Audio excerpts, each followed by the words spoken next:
Anyways, episode 7 is here, and honestly, I feel off about this episode. I'm not saying the implication and the story was bad, but altogether, it wasn't like the rest. It wasn't solid all the way through. The beginning was amazing, the middle was meh, and the end was back to amazing. But that's what we're going to talk about. I just felt like this episode was a bit slower than the rest. It wasn't back-to-back punches that kept the flow moving along. But what story we did get was well worth it. First, let's talk about what I didn't find too interesting. The things that I think didn't affect the forward direction of the story, at least by what I can gather currently. The parts with Shibusu and Hats trying to find friend signatures I honestly find pretty dull. They are really good for character development and relationship building, but it slows the pace down to a crawl. It just isn't as interesting as the rest of the story elements within the episode. I'd rather see the culmination of Ho's jealousy or the new test. To cover it though, basically Shibusu and Hats get their last two signatures from Anak and Endorsi. We also get to see some hilarious interaction between Kun and Hats. 苦戦を考えたのは俺だぞ。口下手なてめえらのために台本まで作って。耳かずりに文才がないのはよくわかった。んだと？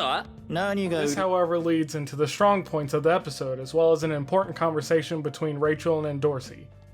塔の頂上であなたが手に入れたいものが彼より価値あるものだと祈ってるわ。 This has me worried because it has darker implications. Why is there a lack of answer or response from Rachel? She doesn't deny that whatever is at the top of the tower is more important than Baam, but at least she doesn't agree with it either. The music matching the lack of response is the main thing that causes me to question it more. You have to find that choice very deliberate. With that, we roll back to the beginning of the episode to cover the rest of Anak and Endorsi's fight, since it finishes out at the start of this episode. This entire fight has been amazing character development for mainly Anak, but also for Endorsi. We get to see more of Anak's relationship with her mother and why she has chosen to go down the path she has. This leads into an important line from Endorsi. 何の苦労もしてないあんたにはわからないでしょうね。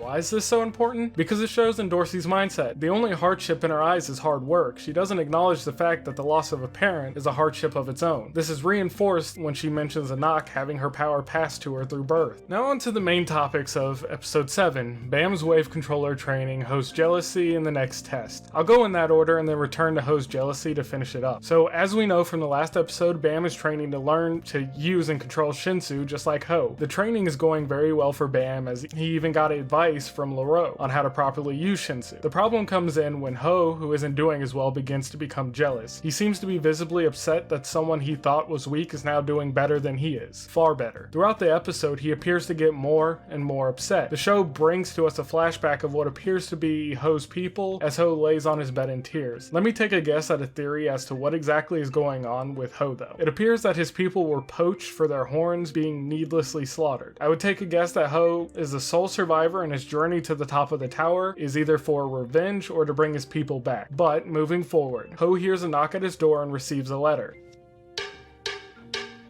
We just got a letter.